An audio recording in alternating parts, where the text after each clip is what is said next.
My name is Adrian O'Dell, and I'm here this morning to interview a young Polish woman, as part of the Norfolk Polish Heritage Group Archive project. So good morning to you, and would you please tell me your name? Good morning, my name is Natalia Fadrowska. And would you tell me where and when you were born? So I was born in Ełk, northeast Poland, which is currently part of województwo warmińsko-mazurskie, and I was born in November 1985. Thank you very much. And tell me a little bit about your early life, your parents, and whether you have siblings, brothers and sisters. Perhaps you tell me about those. Okay, so I was born in a family of five. I have two parents, Zdzisław Fadrowski and Wanda Fadrowska. Both of my parents are teachers by profession, but my dad did many different jobs, from labor at building sites to being a city mayor. And my mom had her job at high school for 35 years, but she continuously developed herself for that. So she was, towards the end of her career, she was deputy headmistress. And I have two older brothers, so I'm the youngest in the family. My brother Bartosz lives in Poznań at the moment, and my other brother Piotr lives in Manchester. And you say your father was the mayor. Was he the mayor of Ełk? Yes, he was the mayor of Ełk in late 90s, beginning of 2000, for 8 years. That's an important position in the town. It was, yeah. So was he a little bit of a politician? He is still a little bit of a local politician. So at the moment he is a culture director in our county, in Warmińsko-Mazurskie county, and he always looked after, get involved in local politics and trying to develop the local communities.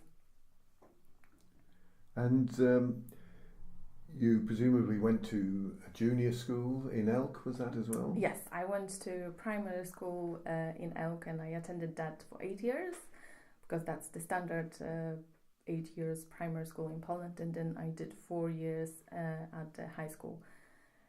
And it was quite interesting times, because I was born at the end of communist rule in Poland, and in the 90s it was really challenging times in terms of economics. So I've experienced the excitement of people from becoming under the communist rule to the free country, and then disappointment once the hard economic condition hit. So it was a really, really interesting times, but that means that I grew up with no class divide, so everyone was poor, because the unemployment rate was really, really high. So in our region it was about 27%. Now I think it's less than 10. But during that time, people either were poor and unemployed, or just about to manage. But everyone, just at least my friends and myself, we grew up in an environment where everyone was the same. So that was the biggest difference when I came to Britain, to see that class divide. And you mentioned the communist period. Yes. Were you obliged to speak Russian at school? I wasn't, because when I went to school, so you go to school in Poland when you're 7 years old. So I went in 1992. That was the period where Poland was completely free of the communist government. But my oldest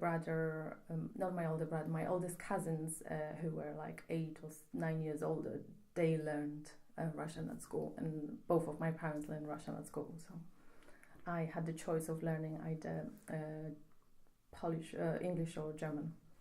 And at high school, what were the subjects that you studied?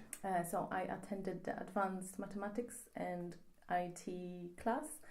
So mathematics and computer science, as you call them, was the primary subjects which our class focused on. And tell me about your time at high school. What were your hobbies? Did you have any hobbies? I partied most of the time. You partied? Partied most of the time, yes. I also played piano, and I learned martial arts. I practiced Aikido a little bit, and But towards the end of the high school, I focused mainly on picking up my grades, which were harmed by my partying in the early years. And for last 2 years of high school, I studied hard and I attended lots of English evening classes to get to know English, because that was the subject I picked for my A-level exams, apart from mathematics and Polish language. So even at that stage, English was important to you? Yes, yeah. It was really nice language. Plus, I didn't like the French teacher, so I decided to make him angry by learning English more. Very good. You, I understand, then went to university in Torun. In Torun, yes. After I graduated from high school in 2004, I went to study economics at the University of Nicolaus Copernicus in Torun, and I started that in 2004. And I did that course for 3 years, and during that time I was part of volunteering group, Don Bosco charity, which helps children around the world.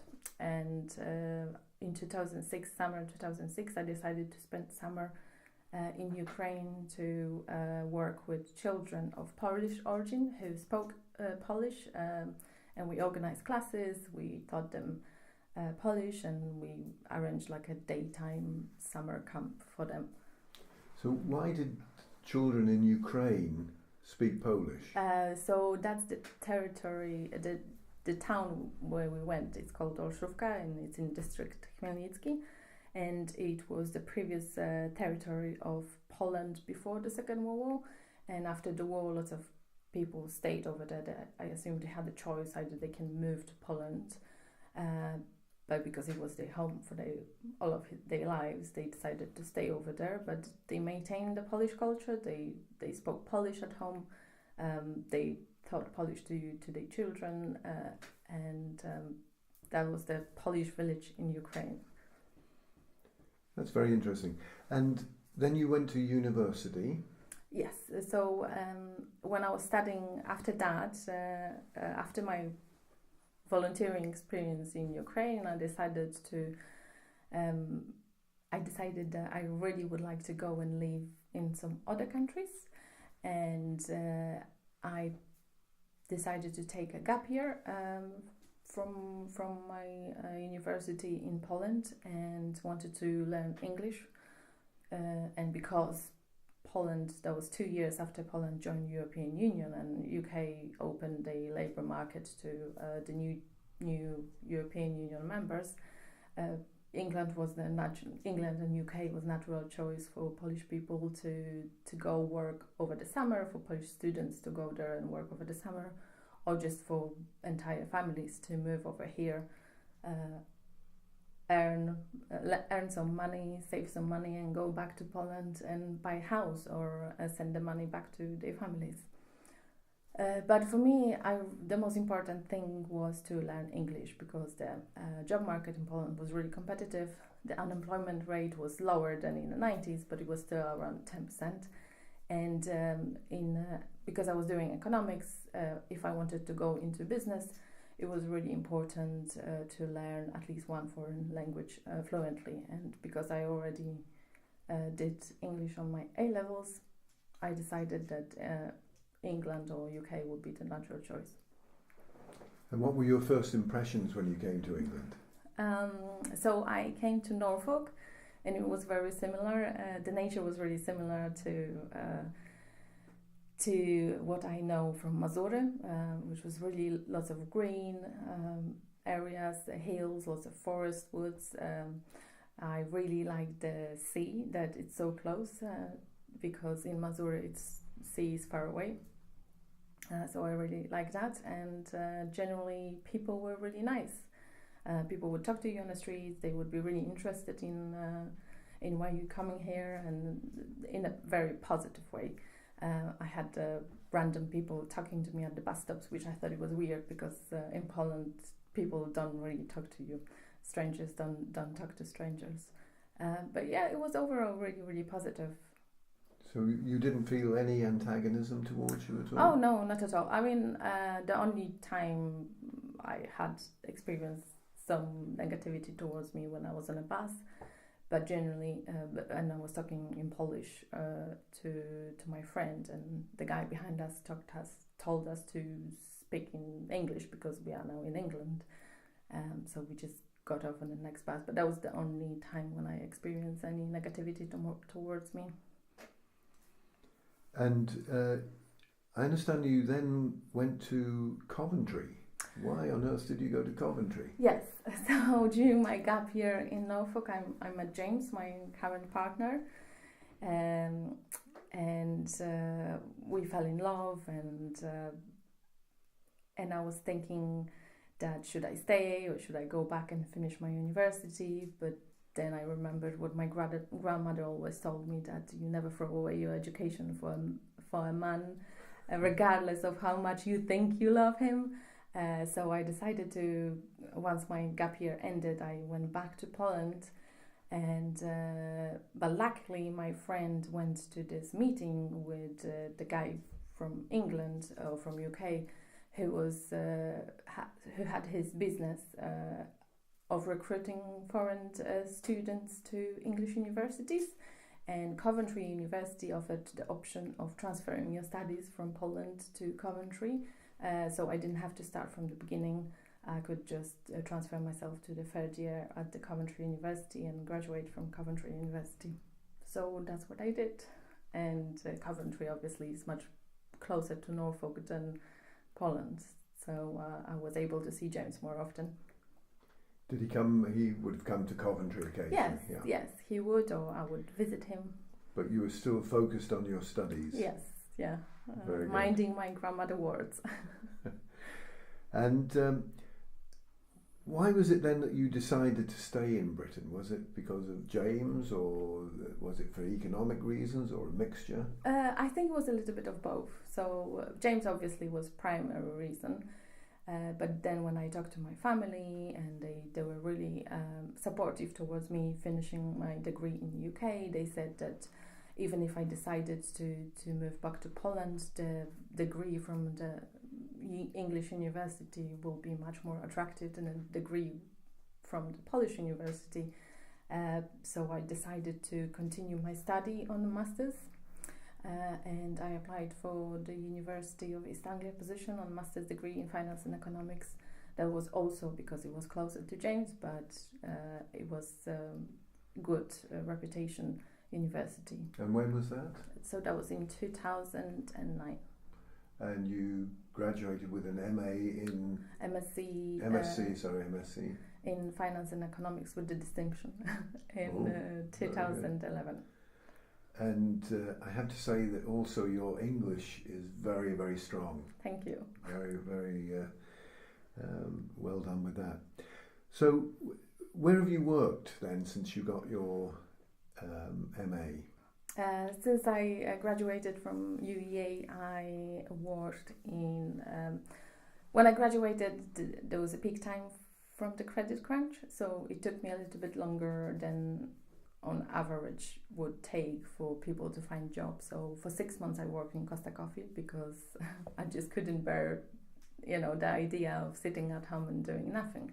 And I managed to get a job at Marsh, which is the insurance brokers company, as a claims consultant, and I was there since 2011 to 2014. And after that I moved to the company called Virgin Money, and I worked also in insurance department, but working more with travel insurance, and working more with the business side of travel insurance. And last year I moved to a department called Digital Bank, which is the Virgin Money idea of building an app-based bank account. And you mentioned earlier about your grandmother instilling in you this desire to keep learning. Yes. Did you have any other qualifications? I think you mentioned insurance. Yes. So both of my grandmother, when she was in school, the war broke out, and she always regretted the fact that she wasn't able to finish the school. or she wasn't able to go to school further or do anything more than she wanted.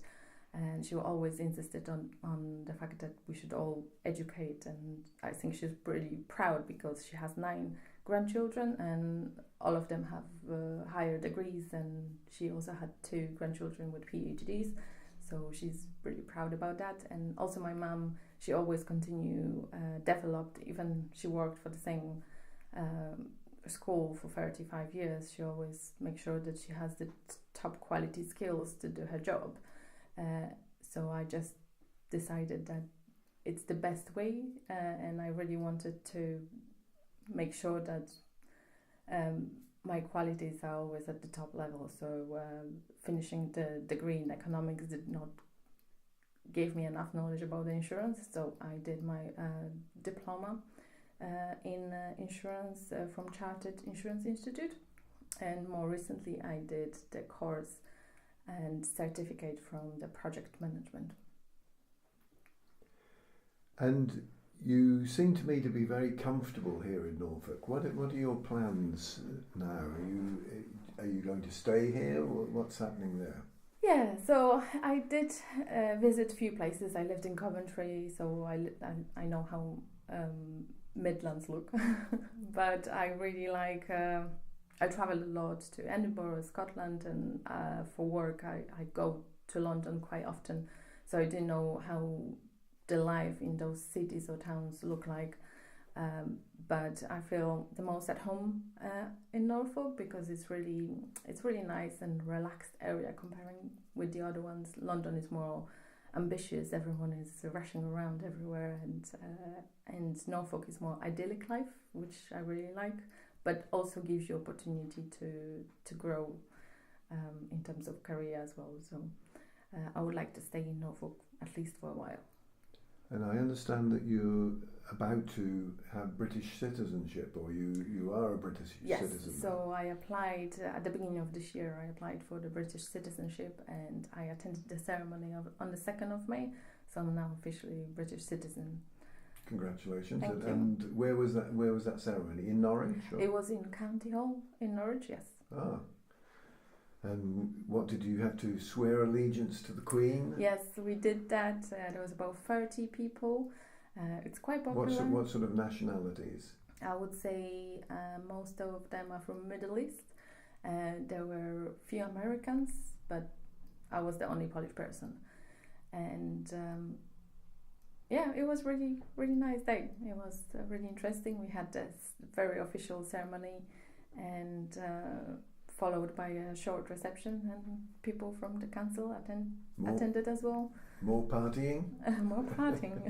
It's surprising that there weren't perhaps more Poles, because Norwich and Norfolk has got a very large Polish population. Yes, yeah. It's quite expensive. The whole application costed around, all the costs, including not only application but including tests and some other post office costs, it totaled to over £1,400, and maybe it's not necessarily, while UK is still in EU, maybe it's not necessarily the top priority for spending money for average working families. That is a lot of money, isn't it? It's surprising. Yeah. And you mentioned about the current situation with Britain in the European Union. What do you feel about what's happening in the country with Brexit now? So I was a little bit disappointed the way Britain voted, but I can understand why people voted to leave. I mean, I do follow politics, and I follow at least politics news, and I felt before the Brexit, before the referendum started, I just felt that UK interest wasn't necessarily listened by the European Union. So the European Union is mainly focused on French and German interests in terms of the economics, and I do feel that people who voted, maybe not all the people who voted for Brexit are racist, and they definitely, I believe that majority did not voted because they don't want me to be here. They just want to be maybe independent country, because it's Britain's strategy is always a little bit different than European Union. European Union wants to get more closer. They want to have a single currency, no borders, and Britain is a little bit always out, and they want to keep the control of their interest rates. They want to keep the control of the currency. They want to keep being independent, and that's not necessarily the same strategy that European Union is following. And there are some similar feelings to that in Poland, I think.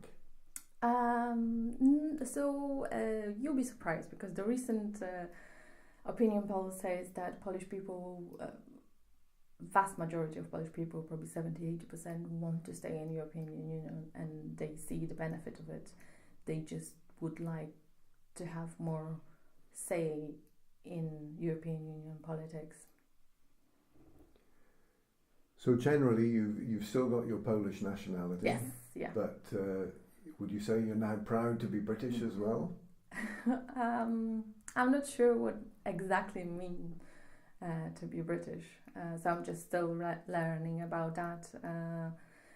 So before I become British, I talked to people at work about what type of food, and we created what type of British food is typical British food, and we created a list of things I need to try before becoming British, like sausage and mash, make a roast, and this year I'm planning to do the mince pies for Christmas from scratch. So I think I need to start preparing the mince. And is cooking something you like doing? Yes, I love cooking. Yeah, I always. My grandma was a cook in high school. She was cooking for schools, so she always cooked at home. And I remember from my childhood that I always helped her doing pączki, which is donuts, or any type of cakes, or cartacze, which is a national dish in our area. And I remember I was always helping her, and I kind of brought this back here as well. And have you cooked some Polish food for James? Yes, so I cooked, he loves pierogi. I always make them from scratch as well, because they taste much better than a shop-bought one. And he's a very big fan of schabowy, which is breaded pork type of schnitzel with dumplings and gravy. He loves that. That sounds delicious. So, Natalia, thank you very much indeed for talking to us today. It's the 29th of September 2018, and we have been interviewing Natalia Fadrowska. Thank you very much indeed. Thank you.